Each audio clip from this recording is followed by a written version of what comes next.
여러분 안녕히 주무셨습니까? 참 좋은 아침입니다. 오늘 3월 26일 화요일 말씀으로 드리는 오늘의 번제 함께합니다. 에스겔서 22장 말씀 1절부터 31절까지 중에 1절부터 6절까지만 읽습니다. 시작. 또 여호와의 말씀이 내게 임하여 이르시되 인자야 네가 심판하려느냐 이 피 흘린 성읍을 심판하려느냐 그리하려거든 자기의 모든 가증한 일을 그들이 알게 하라. 너는 말하라. 주 여호와께서 이같이 말씀하셨느니라. 자기 가운데에 피를 흘려 벌 받을 때가 이르게 하며 우상을 만들어 스스로 더럽히는 성아 네가 흘린 피로 말미암아 죄가 있고 네가 만든 우상으로 말미암아 스스로 더럽혔으니 네 날이 가까웠고 네 연한이 찼도다. 그러므로 내가 너로 이방의 능욕을 받으며 만국의 조롱거리가 되게 하였노라. 너 이름이 더럽고 어지러움이 많은 자여 가까운 자나 먼 자나 다 너를 조롱하리라. 이스라엘 모든 고관은 각기 권세대로 피를 흘리려고 네 가운데에 있었도다. 오늘 우리가 함께 읽은 말씀 중심으로 나는 신들린 칼춤의 대가라는 제목의 하나님 말씀 증거합니다. 나는 신들린 칼춤의 대가. 물음표를 이제 붙였어요. 그래서 나는 신들린 칼춤의 대가인가? 내가 무슨 신들린 칼춤의 대가일까? 뭐 이런 의미가 담겨 있겠습니다. 여러분, 1896년 고종 33년에 조선에서 한 참형 제도가 폐지가 됩니다. 그것이 뭐냐면 망나니로 하여금 사형수의 목을 베게 하는 참형이었습니다. 참수형이죠. 이 망나니는 천인이나 중죄를 짓고 복역하는 사형수들 가운데서 마땅한 인물을 뽑아서 그 험한 망나니의 일을 시켰다고 합니다. 이제 사형을 면하게 해주는 조건이 달렸겠지요. 그러면 이제 보면은 사형수가 사형을 당해야 될 사람이 머리를 풀어 헤치고 목을 떨군 채 꿇어 앉아 있습니다. 그러면 그 주위에 뭔 짐승인지 사람인지 알 수가 없는 형태의 사람이 긴 칼을 휘두르면서 칼춤을 춰댑니다. 칼춤을 추다가 때때로 입에 물었던 술인지 물인지 그 칼에 냅다 뿜어대기라도 하면 분위기는 한층 살기가 더 번뜩이게 됩니다. 그러면 이제 사형수는 막 겁에 질리고 혼이 다 빠지지요. 이 어느 순간 전혀 예측할 수 없는 짧은 순간에 이 망나니는 순간을 놓치지 않고 사형수의 목을 단칼에 내리칩니다. 여기서 망나니라는 이 말은 막나니라는 단어에서 나왔다고 합니다. 이 막나니라는 것은 막이라는 말이 함부로, 그러니까 포악함과 험악함이 함부로 드러나는 성질이 못되고 막된 사람, 그런 의미가 있다 그래요. 이는 뭐 젊은이, 뭐 늙은이, 어린이 하는 것처럼 사람을 가리키는 건데 막난이라고 하는 이 뜻이 성질이 못돼 먹은 그 못된 성질이 못되고 막된 사람, 그런 의미라는 것이에요. 그래서 이 성질이 못되고 막된 것이 아무 때나 나타나는 이런 사람을 우리가 개망난이라고 그러지 않습니까? 그리고 또 술을 먹고 망나니 짓을 일삼을 경우에 술망난이라고 그렇게 부릅니다. 근데 여러분 한번 생각해 보세요. 이렇게 공포를 자아내는 살벌한 칼춤을 추다가 사람 목을 베는 이 망나니 짓을 하는 이 망나니의 칼춤이 형이 집행되는 판이 아닌 일상의 삶의 자리에서 행하여진다고 생각해 보십니다. 예를 들어 가족들이 모여있는 거실이나 안방에서 그냥 평범하게 우리가 생각할 때 평범하다고 느껴지게 부모로서 자녀로서 형제와 자매로서 살고 있는데 그렇게 평범한 일상 속에서 내가 하는 말과 행동들이 사실은 막대먹은 성질을 부리면서 망나니처럼 칼춤을 추고 있는 것이라고 생각하면 너무 끔찍하지요. 그 좁은 거실 안에서 가족이 모여 있는데 내가 망나니 춤을 추고 있다고 생각해 보세요. 근데 내가 망나니 춤 춘 적이 없다. 항변할지 모르지만 내가 말하고 행동하는 것, 아버지로서 엄마로서 아들과 딸로서 형제와 자매로서 말하고 행동하는 것들이 칼춤을 추고 있는 것이라는 겁니다. 근데 그 좁은 공간에서 칼춤을 추게 되면 어떻게 됩니까? 칼이 사방에 근처에 있는 모든 사람에게로 날라 들어가면서 살을 베고 피를 흘리지 않겠습니까? 그야말로 선혈이 낭자하게 되는 분위기가 만들어질 수밖에 없지 않겠어요? 또 애인과 만나서 분위기 있는 레스토랑에서 밥 먹으면서 사랑을 속삭이는데 그 사랑을 속삭이는 그 순간이 사실은 망나니의 칼춤이라 그러면 엄마가 아기 젖 먹이면서 아기를 향해 드러내는 사랑의 마음이 사실은 망나니의 칼춤을 추는 것이라고 생각해 보면 어떻겠습니까, 여러분? 이 말도 안 되는 소리를 오늘 에스겔서가 하고 있다는 거예요. 가만히 본문을 보면 피를 흘린다는 표현이 계속 반복적으로 나옵니다.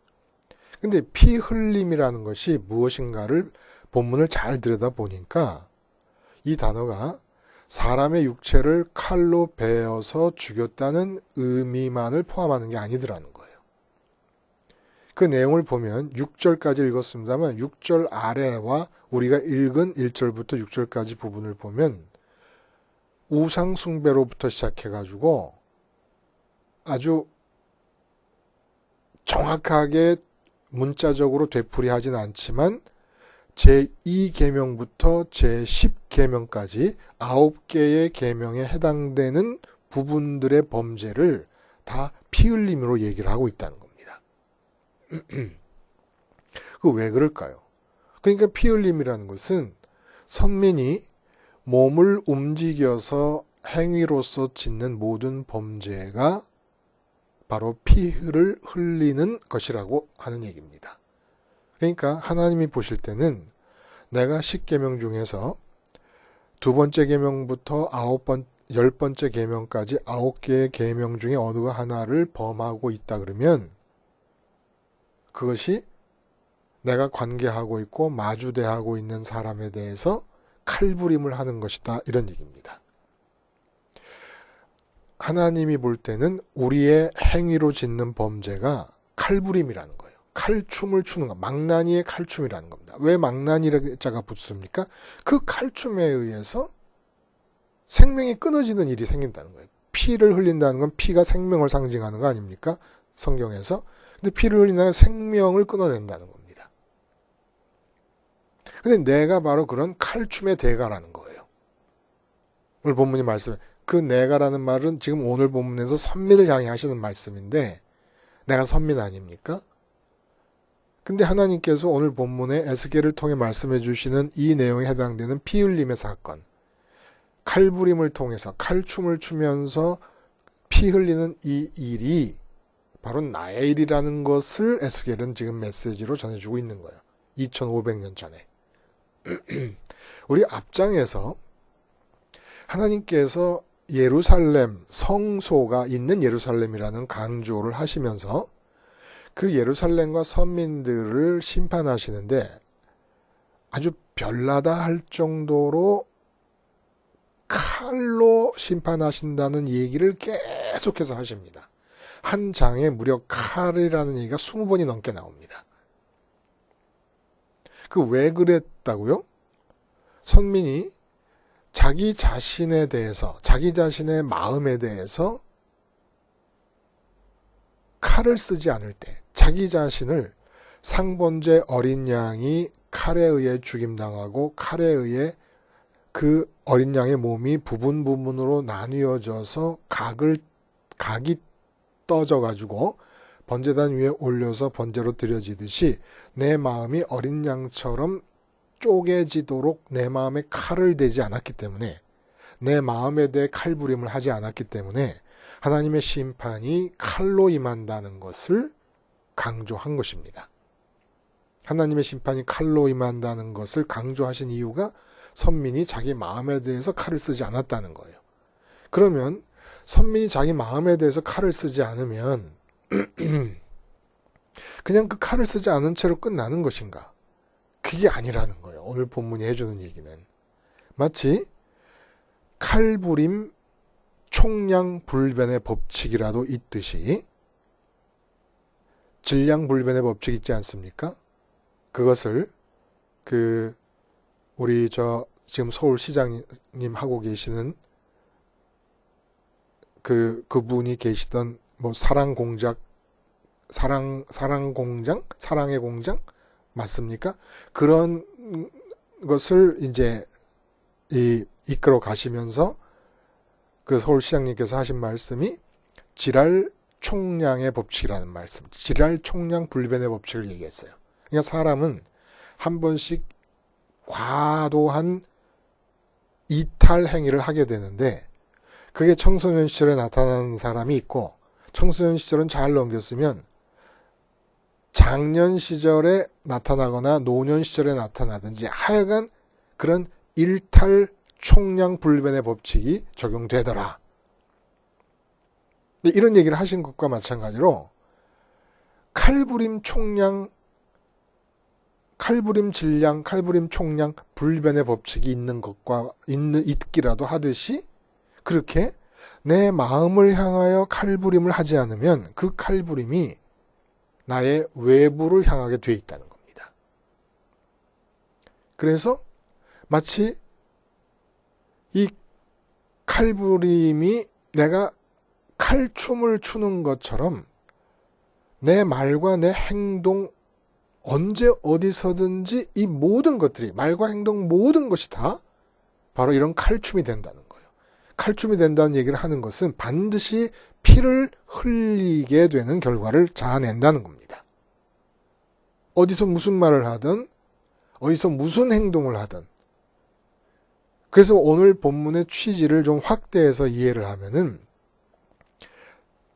십계명을 범하는 것이 그 2계명부터 9계명, 10계명까지 9개 계명을 범하는 것이 피 흘림으로 표현되고 있지만, 사실은 제1계명을 지키지 않고 있어서 두 번째부터 마지막 10번째까지 계명이 지켜지지 않는다고 본다면, 첫 번째 계명을 지키지 않은 상태에서 하는 모든 말과 행동이 다 피 흘림이라는 거예요. 그러면 도대체 이 피 흘림이라고 하는 것이 어떤 내용인데 피를 흘리는 것이라고 표현을 했느냐. 그 피 흘림이란 그 의미가 생명을 끊어낸다는 뜻이잖아요. 그럼 이 맥락에서 생명을 끊어낸다는 게 도대체 뭐냐? 선민 각자와 살아계신 하나님. 지금 제가 있습니다. 제가 선민이고 살아계신 하나님이 계십니다. 그러면 그 살아계신 하나님과 내가 지금 여기서 연결이 돼야 되잖아요. 이 지금 여기서 살아계신 하나님과 연결되어 있는 상태가 생명입니다. 이 연결이 생명이라는 거예요. 이 연결의 끈이 바로 그 사람을 향하신 하나님의 뜻이고, 이 뜻이 생명이라는 거예요. 연결을 혈관으로 이해하시면 돼요. 지금 살아계신 하나님과 지금 이 자리에서 연결이 돼야 돼요. 그럼 그 연결된 혈관을 통해서 뭐가 흐릅니까? 하나님의 뜻이 흐르는 거예요. 하나님의 뜻이 왜 생명입니까? 생명이라는 건 나로 하여금 살도록 명령하신다라는 의미가 있지 않습니까? 생명이라는 단어가. 지금 여기서 연결되어 있어서 그 연결된 혈관으로 하나님의 뜻이 흘러내려와서 내가 지금 여기서 살아있어야 될 이유가 결정된다는 거예요. 내가 지금 여기 왜 살아있습니까? 하나님과 연결된 상태에서 하나님으로부터 흘러들어오는 뜻이 있기 때문에 살아있는 거예요. 하나님의 뜻이 없으면 나는 살아있어야 될 이유가 없습니다. 그래서 그 뜻이 생명이라는 겁니다. 근데 선민이라는 사람들이 칼춤의 대가들이 된 거예요. 왜냐하면 내 마음을 향하여 칼부림을 사용하지 않았기 때문에 그 칼부림 총량불변의 법칙에 의해서 칼부림이 외부로 향할 때 내가 하는 말, 내가 하는 행동을 통해서 하나님과 지금 나를 연결하는 연결을 다 끊어내면서 그 연결이 끊어지니까 어떻게 됩니까? 하나님의 뜻이 흘러들어와서 내게서 성취되는 게 아니라 하나님의 뜻이 혈관이 끊어지니까 다 땅에 흘러버려지게 됩니다. 그래서 생명을 끊는다는 거예요. 그래서 피를 흘린다는 거예요. 여기서 피는 육체의 붉은 피가 아니라 지금 여기서 나와 살아계신 하나님을 연결하는 이 끈이 생명이고 이 연결하는 혈관 안으로 흐르는 하나님의 뜻이 피라는 겁니다. 근데 나의 칼부림에 의해서 그 혈관이 끊어지면서 피가 흐르는 거예요. 피 흘리는 자들이라고. 자, 부부 사이를 한번 봐요. 남편이 자기 자신의 마음에서 칼을 사용하지 않습니다. 마음에 대해서 칼을 사용하고 마음을 각을 뜨지 않습니다. 그런 상태에서 아내를 사랑한다고 합니다. 그러면 나 자신을 향해서 지금 흐르고 있는 하나님의 뜻을 끊어냄과 동시에 내가 아내에게 말하고 아내에게 행동하고 아내에게 요구하고 아내를 움직이게 함으로써 아내를 향하신 하나님의 뜻까지도 끊어내는 겁니다. 그러면 나를 향하신 하나님의 뜻, 피를 흘리고 아내를 향하신 하나님의 뜻, 그 피를 흘려내는 거예요. 아내도 마찬가지예요. 자기 자신을 향해 칼부림을 하지 않으면, 그리고 부모로서도 마찬가지예요. 부모가 자기 자신에 대해서 자기 마음을 칼부림을 통해 각을 뜨는 일이 없이 그 마음을 고스란히 유지하면서 자녀들에게 다가갈 때 자녀 앞에서 망나니가 칼춤을 추듯이 칼춤을 추는 겁니다. 자녀에게 하는 말과 자녀에게 하는 모든 행동이 칼춤이라는 거예요. 자녀 앞에 서 있는 나를 향해 흘러들어오는 하나님의 뜻을 끊어낸과 동시에 내가 자녀에게 관여하고 자녀에게 영향을 줌으로써 자녀를 향하신 하나님의 뜻까지도 끊어낸다는 겁니다. 피 흘림의 칼부림이에요. 그러니까 망나니로 사는 것이죠. 생명을 끊어내고 피를 흘리니까 망나니이고 삶에서 내내 칼을 휘두르고 있으니까 칼춤이라는 것입니다. 그렇다면 이러한 외부로 향하는 칼부림의 직접적인 이유는 무엇일까? 피 흘림의 행위가 9개의 계명을 어기는 행위를 통해서 나타난다고 했습니다. 그리고 확대해서 보면은 9개의 계명뿐만 아니라 우리가 말하고 행동하는 모든 것이 칼춤이라고 얘기를 했어요. 그러면 이렇게 9개의 계명을 어기게 하고 내가 하는 말과 행동 모두가 칼춤이 되게 하는, 그래서 나 자신을 향한 하나님의 뜻뿐만 아니라 타인을 향한 하나님의 뜻까지도 다 끊어내는 이런 삶이 나타나는 이유가 뭐냐는 겁니다. 바로 우리 마음속에 다른 신을 두고 있기 때문이라는 거예요. 나 외에 다른 신을 두지 말라. 나 외에 다른 신을 네게 두지 말라. 그럼 다른 신을 마음에 둔다는 것이 무슨 뜻입니까? 아담을 언제나 기억하세요. 타락한 아담과 타락 전의 아담. 그리고 타락 후의 아담으로 인한 결과를 극복하시려는 제2의 아담이신 예수 그리스도. 아담이 타락하기 전에 첫 번째 날이자 첫 번째 안식일을 기억해 봅니다. 그날 처음으로 의식이 깬 상태에서 아담이 그 마음에 하나님을 첫 번째 대상으로 만나서 모십니다. 바로 이렇게 아무것도 들어있지 않은 마음 안으로 하나님만을 모신 상태가 바로 다른 신을 내게 두지 않은 상태예요. 그리고 이 상태를 어떻게 유지하도록 하나님께서 장치를 마련해 주셨습니까? 선악과를 따먹지 않도록. 선악과를 따먹지 않으면 아담이 자기에게 좋은 것과 나쁜 것을 판단하지 못합니다. 근데 사람이 좋은 것과 나쁜 것을 판단하지 않고선 살 수가 없습니다. 판단이 필요한데 판단을 할 수가 없습니다. 그러므로 하나님을 필요로 합니다. 그래서 하나님의 판단을 받아들이려다 보면 판단하시는 하나님, 인격체이시고 주체이신 하나님 자신을 받아들이게 되는 거예요. 그래서 아담이 처음 눈뜨고 의식이 깬 상태에서 하나님을 받아들인 그 마음의 상태를 유지하도록 장치를 만들어 주신 것이었죠. 근데 타락하게 됩니다. 타락하고 나면 어떻게 됩니까? 이제 아담같이 아무것도 없는 마음 안에 하나님이 아닌 이 세상에 있는 어떤 것을 담게 됩니다. 이유가 뭐예요? 그것을 마음에 담고 이제부터 말하고 행동하고 노력하고 구하고 찾고 두드리면 그 마음에 담은 그것이 내게 만족함을 줄 것이고 기쁨을 줄 것이고 행복하게 해줄 것이다. 믿기 때문에. 이 다른 신이라는 거예요. 이 믿음이 다른 신을 만들어내는 거라는 겁니다. 예수님이 십자가에서 죽으신 이유는 나를 죽이기 위한 거 아니었습니까? 그럼 어떤 나를 죽이려 하셨던 것일까요? 골로새서 3장 1절에 보면 그러므로 너희가 그리스도와 함께 다시 살리심을 받았으면 위의 것을 찾으라. 그리고 위의 것을 생각하고 땅의 것을 생각하지 말라. 빌립보서 3장 8절에도 그 십자가의 원수로 행하는 자들은 어떤 자들이냐면 그들의 마침은 멸망이고 그들의 신은 배요 그 영광은 그들의 부끄러움에 있고 땅의 일을 생각하는 자라. 땅의 것을 생각한다. 그리스도와 함께 죽었으면 땅의 것을 생각하지 말아라. 그러니까 어떤 나를 죽이시기 위해 십자가에서 죽으신 겁니까? 땅의 것을 생각하는 나. 땅의 것을 생각한다는 게 뭡니까? 땅의 것을 담았다는 얘기입니다. 땅의 것을 담고 있으니까 생각하는 거예요. 생각하면서 추구하는 거예요. 담고 있으면서 느끼는 겁니다. 담고 있으면서 결단을 하고 결심을 하고 추구하는 겁니다. 근데 그런 나를 죽이겠다는 거예요. 다른 신을 마음에 담고 있는 나를 죽이는 겁니다. 이렇게 다른 신을 담고 있는 내가 죽어서 하나님을 내 마음에 아담이 첫 번째 날에 하나님을 모셔드리듯이 모셔드리기만 하면 두 번째부터 마지막 10번째 계명 다 이루어진다고 하는 것입니다. 그리고 모든 율법과 계명이 하나님의 규정들이 하나도 어렵게 느낄 필요가 없다는 거예요.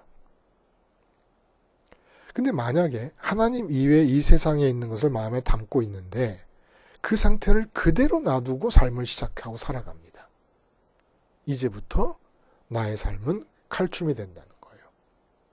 그리고 다른 신이 들어왔으니까 신들린 사람이 되는 겁니다. 예를 한번 들어봐요. 마음에 돈을 들여놨어요. 아담이 첫 번째 날에 하나님을 모셔드리듯이 아무것도 없는 마음에 하나님을 모셔드리듯이 어느 순간인지는 모르겠지만 아무것도 없는 마음에 돈을 들여놓습니다. 왜냐하면 돈이 있어야 만족하고 내가 기쁘고 그리고 행복하게 살 수 있다고 믿으니까. 그럼 이제 돈이 다른 신이 됐어요. 그래서 돈이 들어온 상태를 묵인해 버립니다. 그리고 삶을 살아가면 돈과 마음이 하나 된 거예요. 근데 돈이 뭐라고요? 다른 신이에요. 그러니까 신이 들렸습니다. 그래서 마음에 돈을 들여놓고 돈이 있어야 돼, 돈 때문에 행복하고 돈 때문에 만족할 수 있어 라고 생각하면은 이제 다른 신인 돈이 들린 상태에서 생각하고 말하고 행동하고 판단하고 그리고 추구하고 감정적으로 느낍니다. 이게 다 신들려주는 칼춤이라는 거예요. 그래서 돈이 최고다라는 생각으로 아내와 대화를 합니다. 그러면 아내 앞에서 돈이라는 신에 들려서 칼춤을 추는 겁니다. 나를 향하시는 하나님의 뜻, 아내를 향해 갖고 계신 하나님의 뜻을 다 끊어내면서 피를 흘리게 됩니다. 그래서 중요한 점은 절대로 마음에 돈이라는 신을 담고 있으면서 칼춤을 추는 중에 마치 무당이 죽은 귀신과 연합해서 귀신의 말이나 귀신의 뜻이나 귀신의 감정을 표현해내는 것처럼 빙의라 그러잖아요. 그런 것처럼 돈이라는 다른 신에 들려서 칼춤을 추고 있으면서 선민 중에 하나님의 이름을 부르고 하나님의 뜻을 구하는 자들이 있다는 거예요. 돈이 마음에 들어왔습니다. 사업을 해야 됩니다. 사업의 성공을 위해서, 장사의 흑자를 위해서 칼춤을 추고 있는 중에, 돈이라는 다른 신이 들려서 칼춤을 추고 있는 중에 하나님께 어떻게 사업을 하면 좋겠습니까? 뜻을 구한다. 이거는 계속 칼춤을 추면서 하나님으로부터 내게로 전달되어 오는 뜻의 혈관을 끊어내는 중에 뜻을 구하는 것과 똑같다는 겁니다. 마음의 자녀를 들여놓습니다. 그럼 자녀가 다른 신이 되는 거예요. 이제 자녀의 형통이 나의 기쁨이 됩니다. 그러면 이제부터 그 부모의 삶은 온통 자식을 중심으로 해서 돌아가게 됩니다. 자식이라는 다른 신에 들린 칼춤의 삶이 시작되는 거예요. 칼춤을 추면서 자녀를 향해 자녀가 잘 되기를 바라고 하나님의 뜻이 임하기를 바랍니다. 완전한 모순이라는 겁니다. 꼭 기억해야 할 것, 마음에 자녀를 담고 있는 상태에서 자녀를 향하여 자녀가 형통할 수 있는 하나님의 뜻을 묻는 것은 불가능합니다. 어떻게 해야 됩니까? 오늘 정치인들도 마찬가지예요. 6절에 보면 이스라엘 모든 고관은 각기 권세대로 피를 흘리려고 네 가운데 있었도다. 대권을 마음에 둡니다. 대권을 마음에 두고 국민을 위해서 일한다고 얘기합니다. 근데 실제로는 국민들에게 가장 좋은 하나님의 뜻을 칼로 베어버리고 있는 칼춤을 추는 대가들이 되는 거예요. 정치인의 칼춤이 범위가 가장 넓다는 점에서 정말 정치인이 망나니 같은 사람이 될 경우에 보통 위험한 것이 아닙니다. 망나니가 누가 망나니입니까? 아담이 첫 번째 날에 하나님을 모셔드리듯이 그렇게 모셔드려야 되는데 하나님을 그렇게 첫 번째 아담과 같은 마음에 대권을 들여놓은 거예요. 근데 이들에게 권력이 주어집니다. 오늘 6절에 이스라엘의 모든 고관은 각기 권세대로 피를 흘리려고 네 가운데 있었도다. 그 사람들이 존재하는 이유가 피를 흘리려고 가운데 있었다는 거예요. 왜 피를 흘리려고 가운데 있었다는 말씀을 하십니까? 권력이 주어지니까. 가장 많은 사람에게 임하는 하나님의 뜻을 끊어버릴 수 있는 위치에 있는 가장 긴 칼을 갖고 있는 망나니들이라는 겁니다. 어떨 때? 다른 신이 마음에 들어와 있을 때. 그래서 이렇게 얘기를 하다 보면 이런 질문이 생겨요. 아담이 첫 번째 날에 아무것도 없는 상태에서 하나님을 받아들인 것은 이해가 가지만 우리가 그렇게 하는 것은 사실은 불가능하지 않느냐, 비현실적이지 않느냐. 어떻게 그렇게 할 수가 있고 그런 마음으로 살 수가 있느냐. 이런 것이 이제 궁금하고 문제가 되었던지 그 십자가 방송을 듣는 어느 대학생 두 분이 서로 다른 분인데 메일로 저한테 질문을 해왔습니다. 두 분이 같은 질문을 포함하고 있는 거예요. 그 메일 속에. 어떤 내용이냐면 십자가를 생활하기 위해서 학교 캠퍼스 생활을 하는 중에 수업 중에 주어지는 과제라든지 리포트라든지 하는 것에 대해서 그리고 모든 다른 동료들이 이제 졸업하고 나서 직장을 어떻게 해야 될까 하는 그런 문제에 대해서 십자가 생활을 통해 죽다 보니까 내가 대학 생활에서 리포트를 써내고 과제를 수행하고 하는 것들이 어떻게 처리되어야 될 것인가 어쩔 줄을 모르겠다. 그런 내용이에요. 그러니까 십자가 생활을 하자니 아담의 처음 마음을 실현해야 되고 하나님 처음으로 들어오자니 대학에서 주어지는 리포트나 과제 이런 것들이 다 마음에서 빠져나가고 마음에서 죽어버린다는 겁니다. 그럼 어떻게 해야 될까? 한 가지 분명한 건 여러분 아담이 아무것도 들어있지 않는 마음으로 하나님을 처음으로 마음에 모셔드리는 이 첫 번째로 무엇인가를 모셔드리기가 우리에게 낯선 게 아니라는 거예요. 아까도 잠깐 말씀을 드렸지만 예를 드는 중에 어떤 사람은 첫 번째로 마음에 돈을 들여놓습니다. 돈을 들여놓은 채로 대학 생활을 하고 리포트를 쓰고 달리기도 하고 체육도 하고 애인도 만나고 다 합니다. 또 어떤 사람은 한참 열애 중인 대학생 같으면 마음에 애인을 들여놓은 채로 리포트도 쓰고 과제도 수행하고 또 MT도 가고 뭐 또 교회 와서 주일 학교에서 선생님으로 봉사도 합니다. 근데 그 첫 번째 마음에는 계속 애인이 들어있는 거예요. 돈이 첫 번째로 마음에 들어와도 모든 걸 다 할 수 있고 애인이 들어와도 모든 걸 다 할 수 있어요. 다만 돈이 마음에 첫 번째로 들어왔을 때와 애인이 마음에 들어왔을 때와 내 직장 문제가 마음에 들어왔을 때는 말과 행동이 다 달라지게 될 것입니다. 근데 이렇게 세상에 있는 모든 것들은 내 마음에 아담의 첫 번째 마음에 하나님이 들어오듯이 들어올 수 있는데 왜 하나님만은 하나님이 첫 번째로 들어오신 상태에서 리포트 쓰고 과제하고 대학생활하고 또 여자친구와 남자친구도 만나고 직장도 구하고 왜 이게 안 되는 겁니까? 우리는 이 세상에 있는 어떤 것들을 다른 신으로 마음의 첫 번째로 모신 다음에 신들려서 칼춤을 추면서 사는 건 가능하다고 하면서 하나님을 첫 번째로 모시고 하나님의 뜻이 이루어지는 삶을 사는 것은 왜 안 되고 힘들다고 느끼는 것일까요? 이게 바로 마귀의 속임수라는 거예요. 물론 하나님을 첫 번째로 모시겠다고 마음 먹은다고 해서 다 되는 것은 아니에요. 반드시 십자가를 거쳐야만 됩니다. 아버지께로 가는 길이 십자가에서 부활과 승천으로 이어지는 길뿐이니까. 그래야 하늘에 계신 아버지께로 갈 수 있으니까. 그래서 내 마음에 아버지를 담을 수 있으니까. 그러나 십자가를 통해서 아버지를 붙잡는다는 것만 다를 뿐이지 다만 돈이라든지 이 세상에 있는 것들은 나도 모르는 사이에 내 마음에 들어와 있다는 것이 다를 뿐이지 이게 원죄의 체질이기 때문에 그런 거예요. 다를 뿐이지 무언가가 처음으로 들어와 있는 상태에서 내가 뭔가 과제와 임무와 삶의 모든 영역에서의 처리해야 될 일들을 해나간다는 건 똑같다는 겁니다.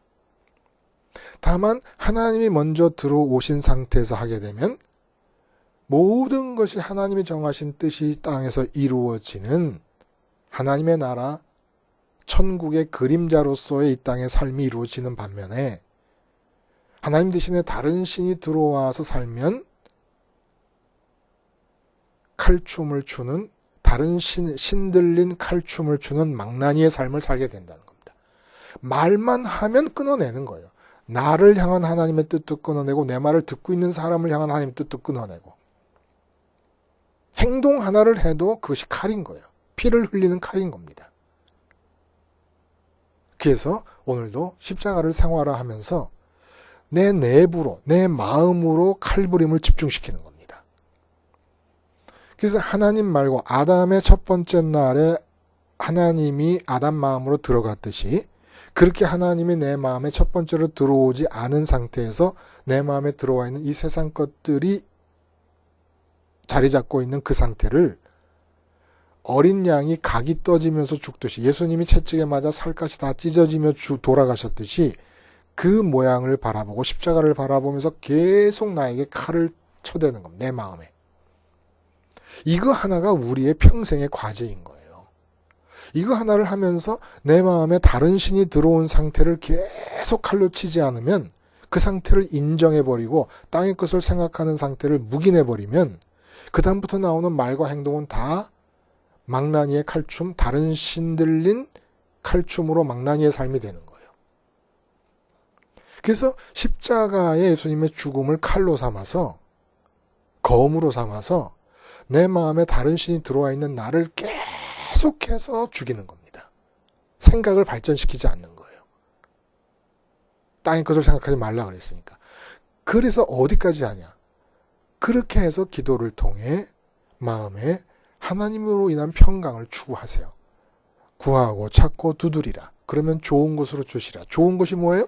그걸 가졌을 때 내게 만족과 기쁨이 생기는 게 좋은 거예요. 근데 진짜 좋은 것은 하나님 유독 한 분뿐이라는 거예요. 주님이 하신 말씀. 유독 하나님만이 좋은 분이라는 겁니다. 이걸 믿고 어떤 과제나 어떤 리포트나 어떤 대학생활의 임무 앞에서 먼저 시간을 가지고 내 마음에 그런 과제에 대한 걱정, 리포트에 대한 걱정, 미래 취직에 대한 걱정이 있으면 십자가 칼로 죽이는 거예요. 거기까지는 맞았어요. 그 대학생들이. 근데 그렇게 죽임으로써 계속해서 하나님이 내 마음에 만족과 기쁨과 평강으로 느껴질 때까지 기도하고 추구하세요. 처음에 딱딱 기계적으로 되는 건 아니겠지만 반드시 이것이 점점 빨라지고 점점 잘 되고 점점 충만해집니다. 그렇게 하나님으로 깊은 상태에서 이제 주어져 있는 리포트 대학 생활을 해나가는 겁니다. 이건 대학생뿐만 아니라 모든 사람의 과제에서도 마찬가지라는 거예요. 먼저 시간을 가지라는 거예요. 십자가 붙잡고 아담의 첫 번째 날에 하나님과 아담이 만났던 상태를 내게 재현시키기 위한 시간을 가지라는 겁니다. 그러지 않고 시간이 쫓겨서 다른 것이 들어와 있는 상태를 묵과고 가버리면 이제부터는 다른 신 들린 칼춤 추는 망나니의 삶으로 살게 됩니다. 더 이상 다른 신 들린 칼춤의 대가로서의 삶은 십자가 생활화를 통해서 중지시켜야 되지 않겠습니까? 그리고 진짜 하나님의 뜻만이 이 땅에서 흘려서 땅에 버려짐이 없이 성취되어지는 천국적 삶을 살아가실 수 있기를 바랍니다. 기도하시겠습니다. 하나님 아버지, 언제나 내 마음을 들여다보면 이미 하나님 말고 다른 것이 들어와 있습니다. 그래서 사도 바울은 주님의 죽음을 짊어지고 다니신다 했고 날마다 죽는다고 하셨던 모양입니다. 사도 바울 같은 분이 그럴진데 저 같은 죄인들은 얼마나 더 다른 신이 들어와 있는 상태가 계속되고 강하게 지속되겠습니까? 십자가를 통해 내 마음에 칼부림을 하게 하시고 그리하여 밖으로 향하는 다른 신 들린 칼춤 추는 망나니의 삶이 온전히 중단되게 해 주시옵소서. 예수님의 이름으로 기도드리옵나이다. 아멘.